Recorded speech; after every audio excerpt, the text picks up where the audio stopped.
Welcome to our Axios virtual event on the affordability crisis. I'm Neil Irwin, Chief Economic Correspondent at Axios, and I'm coming to you from Washington, D.C. We welcome our audiences on Facebook, YouTube, Twitter, LinkedIn, and on Axios.com. You can join the conversation today on Twitter with at Axios and hashtag Axios events. Over the next 30 minutes, I will be joined by my colleague, Alexi McCammond.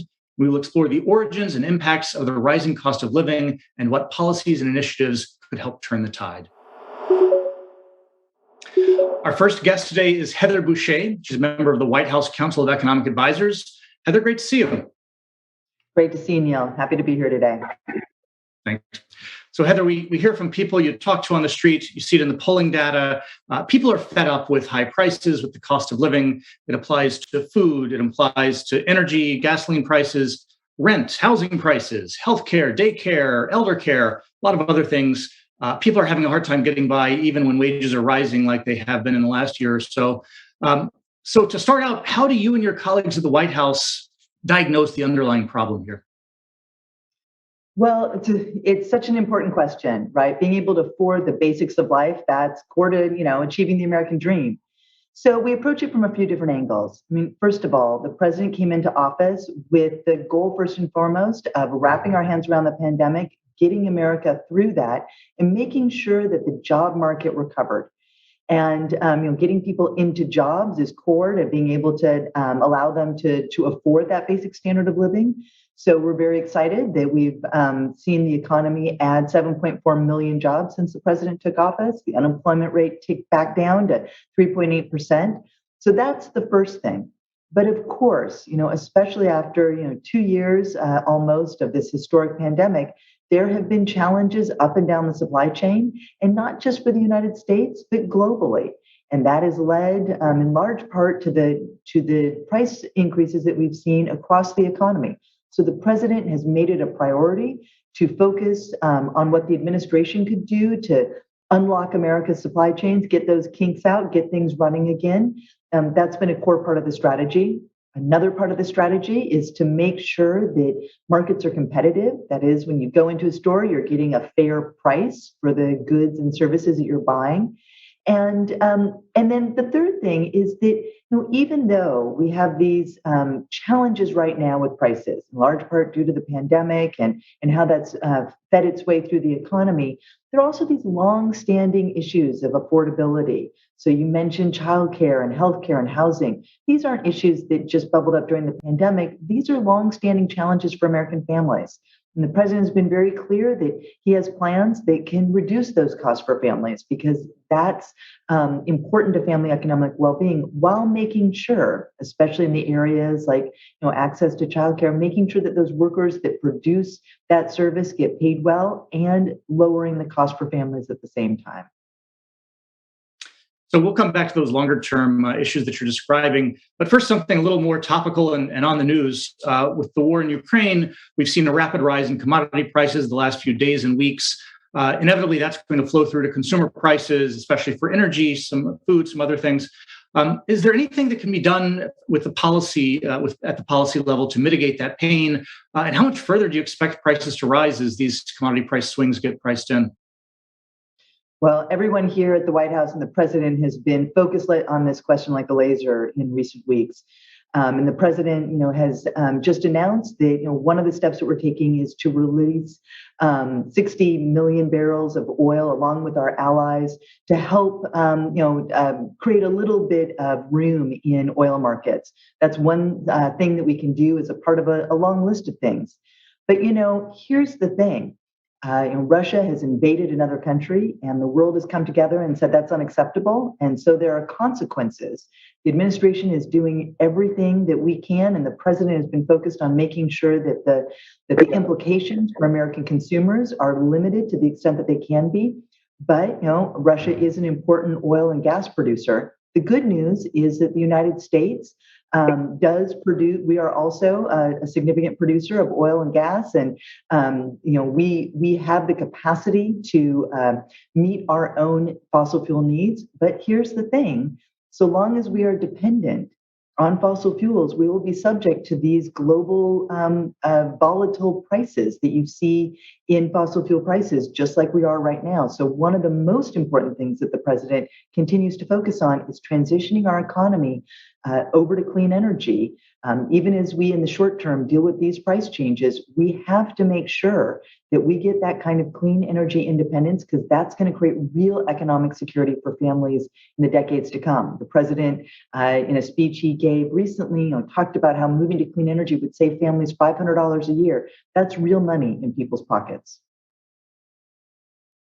So you mentioned these long-term issues around affordability of kind of some of the staples of life. We're not really using the language of calling Biden's signature legislation "Building Back Better" anymore, I gather. But there were a lot of provisions in that you guys have talked about as ways to lower those price pressures and make the cost of living better for families. Can you talk about what those are and in what ways you see some ways to use fiscal policy, depending on what happens on Capitol Hill, to address some of these long building price pressures for American families?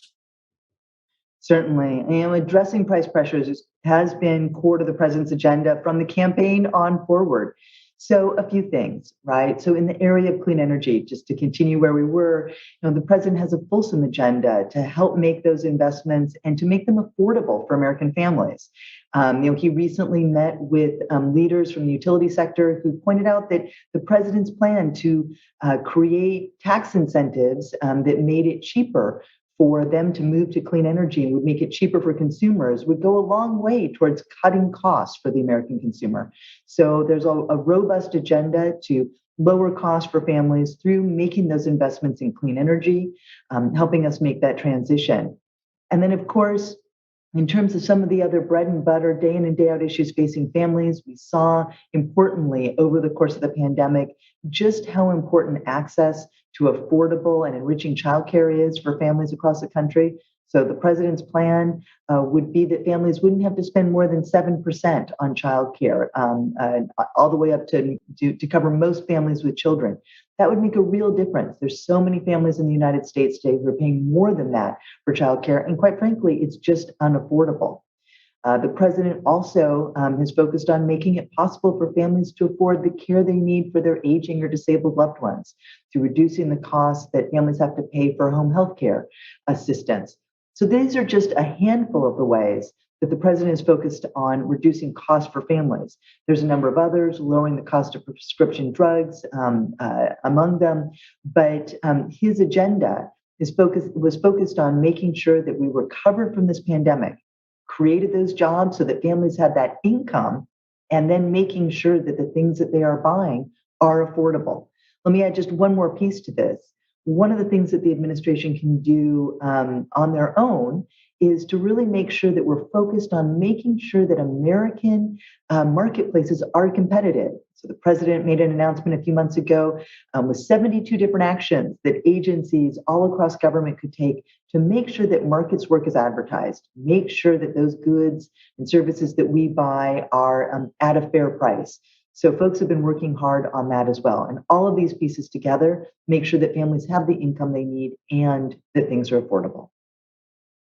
So some economists, and certainly Senator Manchin, who's the decisive vote on any kind of legislation that would pass, worry that any more spending is going to be inflationary per se, that just more money floating around in the economy will drive up prices and be counterproductive. I gather you and your colleagues at the White House don't agree that that's the case with some of these proposals. What's the disconnect? What's the difference there?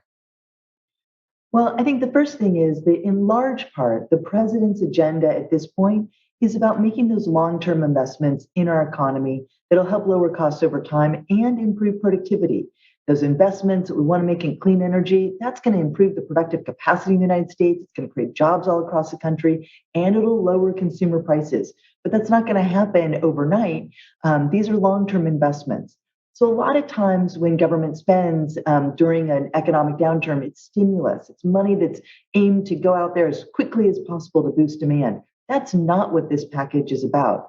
It's about addressing these longer-term, longer-running costs facing American families. And let me add one thing. Let me add just one thing the other thing is that the president has proposed to pay for all of this. And he's proposed to pay for it by raising taxes on folks making over $400,000 a year, so leaving out the large middle class in the United States. And that's an important piece of the puzzle as well. The president has not proposed to deficit spend to pay for this, but indeed that this would be paid for through, among other things, making sure that those at the top actually pay the taxes that they already owe, making sure that people pay their fair share and can't get away with tax evasion. So last question, and I know it's not quite your department, but I have to throw it in anyway. Anything you can tell us about a potential legislative path forward for some of these proposals? How much is this really on the radar for 2022? Well, these issues remain front and center to American families.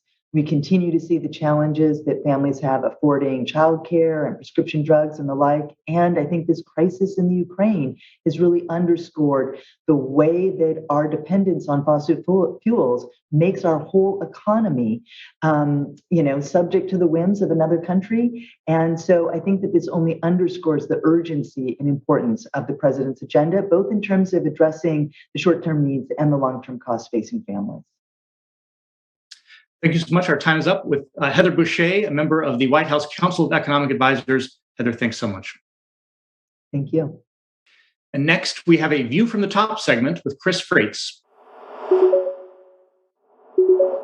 Thanks, Neil, and thank you to our sponsor, the Ludwig Institute for Shared Economic Prosperity, for making this conversation possible.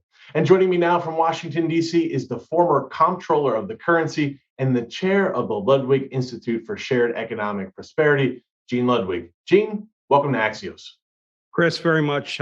Thank you for having me. So you're a former top banking regulator, a serial entrepreneur who started several successful businesses.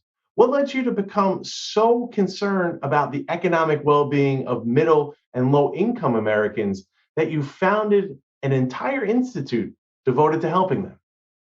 Chris, as you go around America, it couldn't be worse. Boarded up cities, drug use increasing, huge amounts of debt. Kids have no chance. We're looking at a situation that's deteriorating. And when you come back here to America, to Washington, America, different America, people are saying, hey, the headline statistics look better. I'm looking at these. And that's what America sees on television. Something's wrong. So we wanted to look at what policymakers, why they think things are better with these headline statistics. What's the facts? So they can make good policy. This is completely bipartisan. Let's look at the facts to solve this problem. I grew up in a small town. I've been through little cities in Pennsylvania. I know you have too, and bigger cities like Baltimore and Detroit and all over the United States. It's a horrible situation. America's in decline in the middle income area, and it's not what our headline statistics are telling us, and that means policy will be mistaken.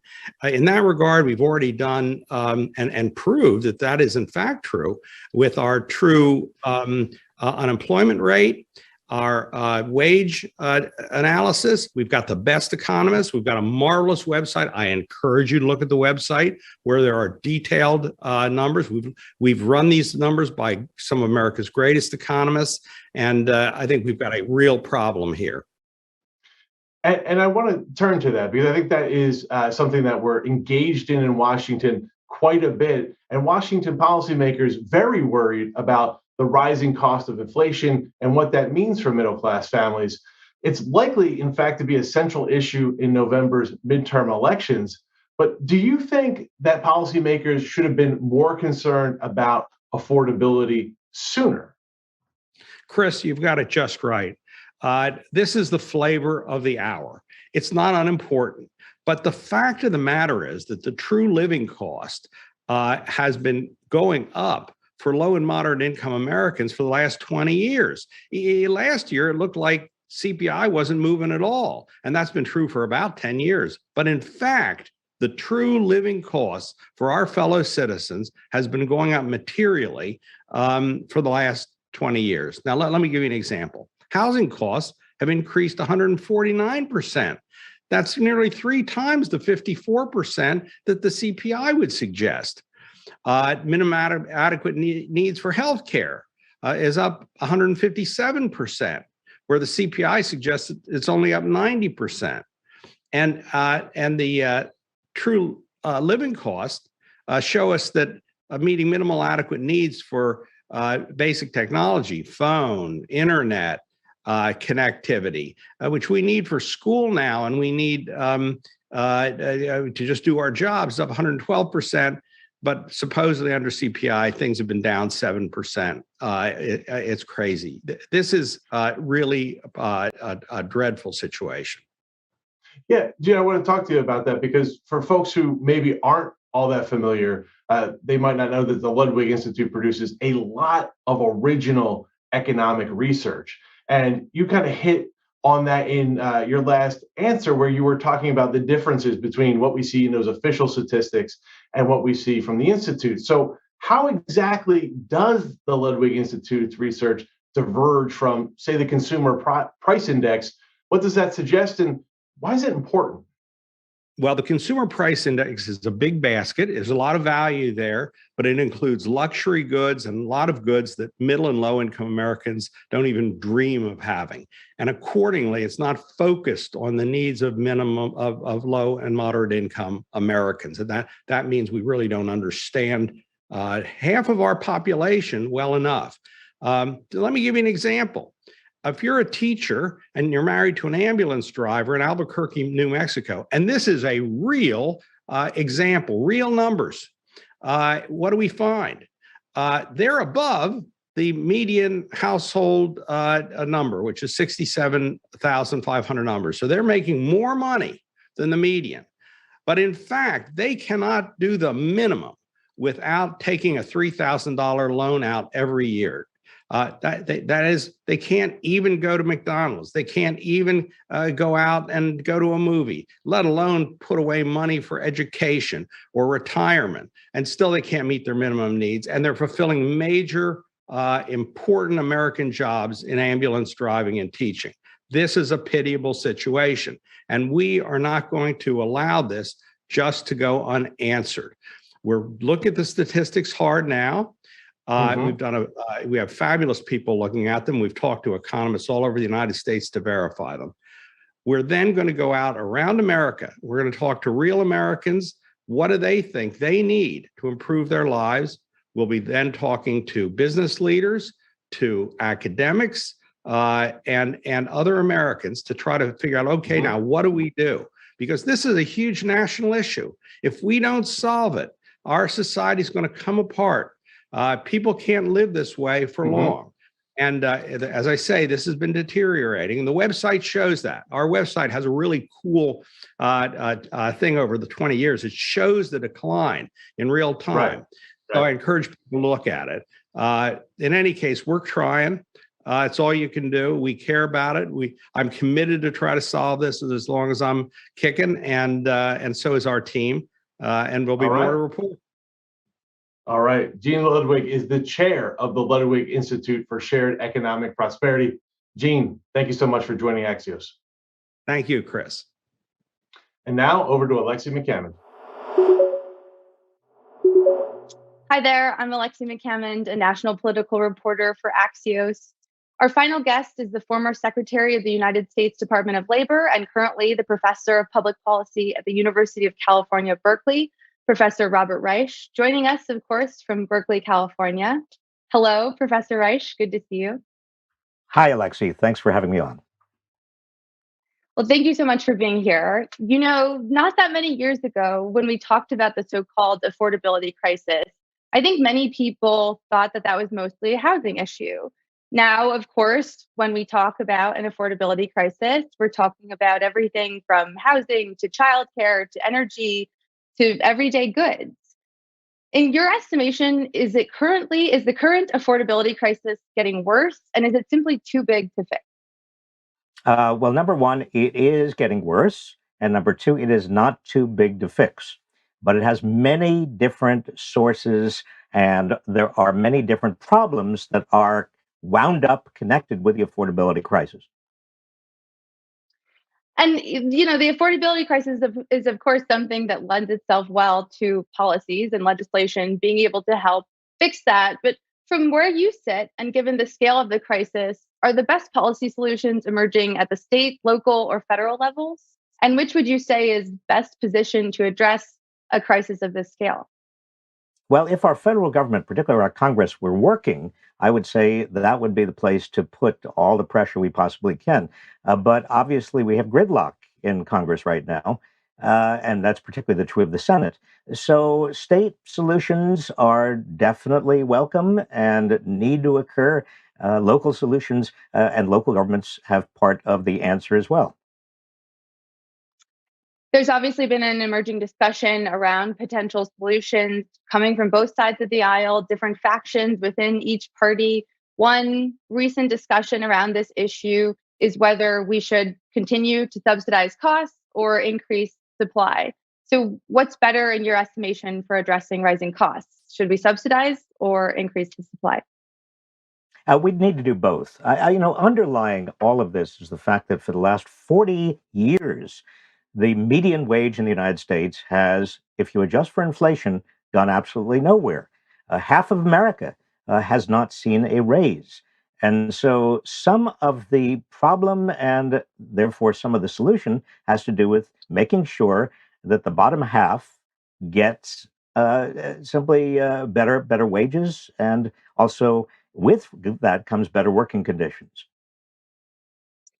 And what do you say to folks who might think that increasing wages would lead to greater inflation?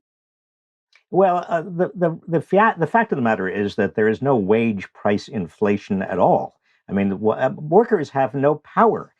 We've seen a little bit of increase in some wages recently because it's a tight labor market, but most of those wage increases have been overwhelmed by inflation. So again, in real terms, adjusted for inflation, almost nothing. In February, according to the Labor Department's Bureau of Labor Statistics, the median worker in America got a 1 penny wage increase. Well, hello, that's certainly not going to help with anybody's affordability crisis. Right. And so I think that's one of the questions that people have is whether and how an increase in your wages could actually address the issues that they're facing of rising costs. And to your point just now, it really kind of depends on your employer or the corporation and how much, if any, they're increasing your wages by. Can Well, you that's talk to true. me a little bit?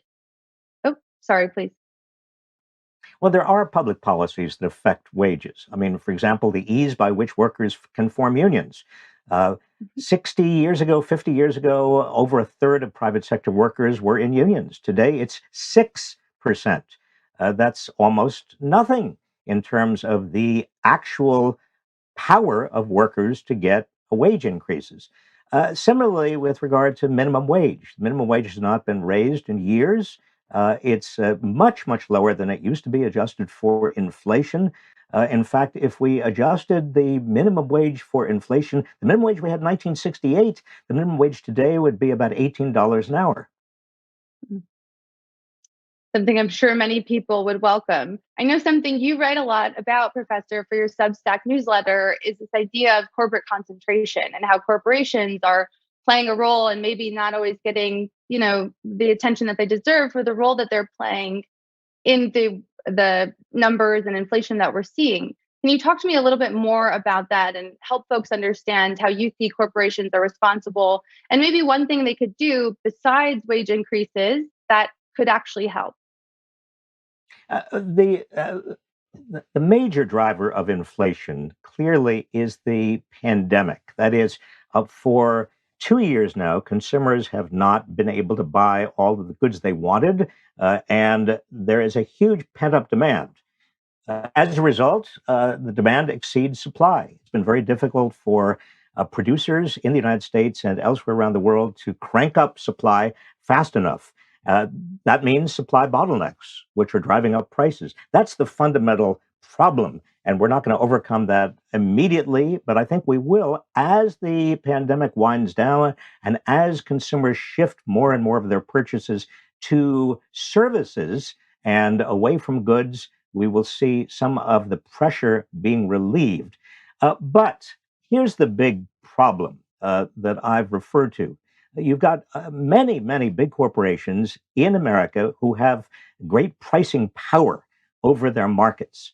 So instead of simply absorbing those cost increases that are coming from all over the world in terms of their components and their materials, those corporations are passing the costs increases on to their consumers, their customers.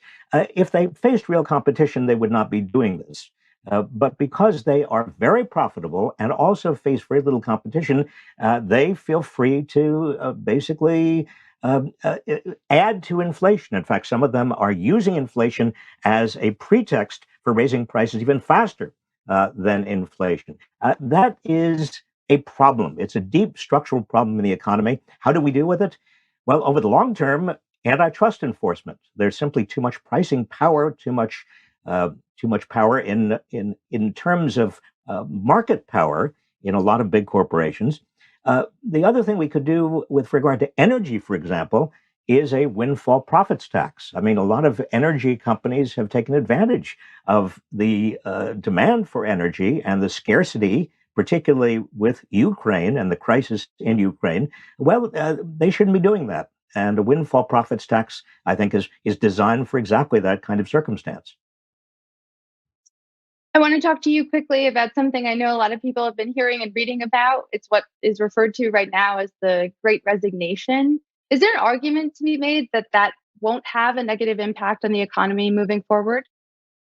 Well, the real issue is not so much the economy. The real issue is the impact on people. I think a big part of the Great Resignation is that a lot of workers, whether it is there are better opportunities for them elsewhere, they're leaving their present jobs. Some of it is that during the pandemic, a lot of people had a chance to rethink their jobs and rethink their lives and say, well, I don't want to do this anymore. I've had it.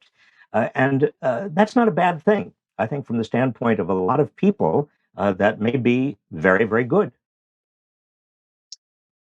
And as you look at all of the solutions that are coming up, as people are trying to figure out ways to get around inflation and rising costs, what's one thing that gives you hope that we could turn this around and that it won't get so much more worse before it gets better? Well, I think many of those cost increases, particularly inflationary cost increases, will be alleviated over the next 6 to 8 months. I hope the Fed does not slow down the economy so much in response that a lot of people either lose their jobs or don't get the raises that they really deserve and were counting on. I think another point of encouragement ought to be that workers are going on strike. They are feeling a little bit more power. And maybe we're seeing the beginning of a resurgence of worker power overall. And that's a good thing. Those wage increases, I want to emphasize, are good for workers. They're good for the economy overall, because the more money people have to spend, the more jobs the producers are going to create. Professor Reich, thank you so much for your time. As we've discussed, there's a lot to keep watching, especially over the next 6 to 8 months alone. But I appreciate you helping us get smarter faster on these topics. Thank you, Alexi. Thank you all for joining this afternoon for another virtual conversation that has made everyone smarter, faster. For more info or to sign up for the Axios Markets or Sneak Peek newsletters, visit axios.com/newsletters or on the Axios app. And to watch Axios' inaugural What's Next Summit on April 5th, visit axios.com/events. Thank you all again for joining, and we will see you as always on axios.com.